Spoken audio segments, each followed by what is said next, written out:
Guys welcome back to my channel. আজকে আমি ব্লগটা স্টার্ট করছি লাভাতে। এটা দেখতে পাচ্ছ লাভার ভিউ, ভীষণ ইউনিক আর ভীষণ সুন্দর। দেখো লাভা, ভীষণ সুন্দর একটা জায়গা, মেঘ ভেসে বেড়াচ্ছে। It's a very unique. আর আমরা এখন একটা পার্কের উদ্দেশ্যে যাচ্ছি, সেটা তোমাদেরকে দেখাবো ভিউ পয়েন্টটা কেমন।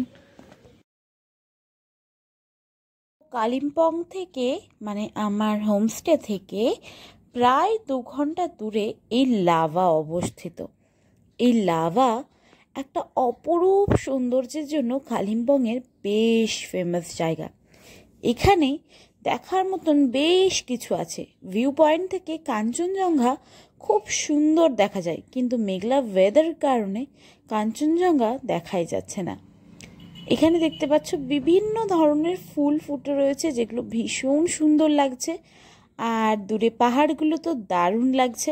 এখানে একটা মনাস্ট্রি আছে, এই মনাস্ট্রিটা একটু উপরের দিকে উঠে দেখতে যেতে হয়, ভীষণ সুন্দর। ভিতরে মনাস্ট্রিতে বুদ্ধদেবের একটা দারুণ মূর্তি রয়েছে। সেই ভিডিওটা আমি তোমাদের দেখাতে পারলাম না, কারণ ভেতরে ভিডিওগ্রাফি অ্যালাউড নয়।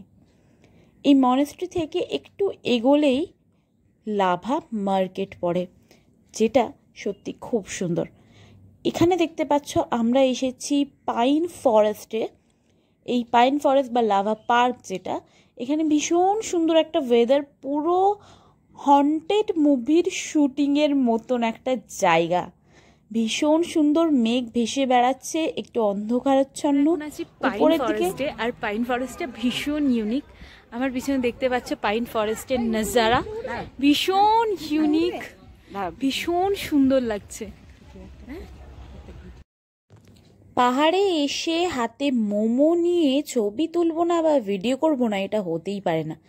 পাহাড় মানেই মোমো খাওয়াটা মাস্ট।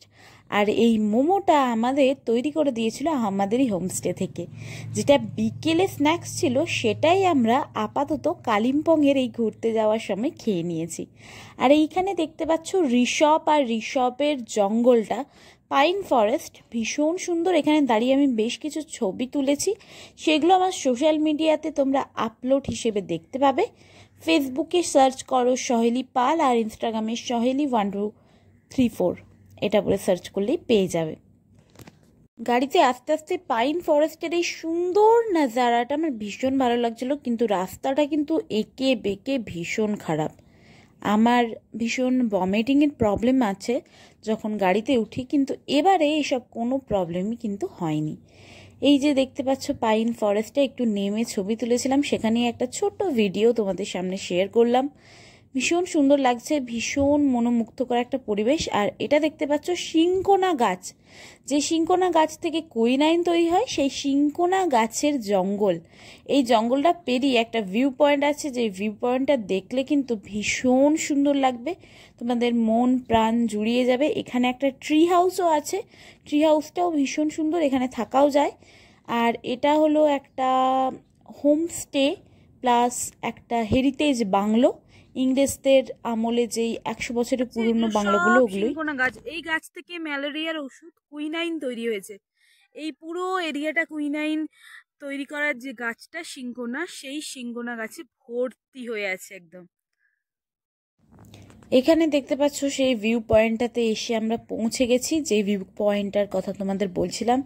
এত কুয়াশা আর মেঘের জন্য নিচে কিচ্ছু দেখতে পাওয়া যাচ্ছে না, পুরো অন্ধকার লাগছে, সব কিছু সাদা লাগছে।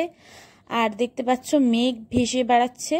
এই যে সিংকোনা গাছের জঙ্গল, এখান থেকে বেশ কিছুটা এগোলেই আমাদের যে পয়েন্ট, সেখানে যাওয়া যায়। এখানে 2-3টে পাতাও আমি তুলেছি অ্যাজ আ মেমোরি, আমি বাড়িতে এসে মনে রাখবো যে সিংকোনা গাছের জঙ্গল আমি পেরিয়ে এসেছি। এইখানে দেখতে পাচ্ছ আমরা লাঞ্চ করছি, অ্যাকচুয়ালি প্রত্যেক দিনই দেরি করে লাঞ্চ করা হচ্ছে। লাঞ্চে ছিল ভাজা, একটা সবজি আর কি, তারপর ছিল এখানে দেশীয় চিকেনটা মোটামুটি খেতে ছিল আর কি। এরা চিকেন খায় না, বুদ্ধ ধর্মের মানুষ, ওই জন্য বৌদ্ধ ধর্মের মানুষ হিসেবে এরা নিরামিষ খায়, তো চিকেনটা মোটামুটি খেতে ভালোই ছিল। দেখো তোমাদের কেমন লাগলো ভিডিওটা, সেটা আমাকে জানাতে একদম ভুলো না।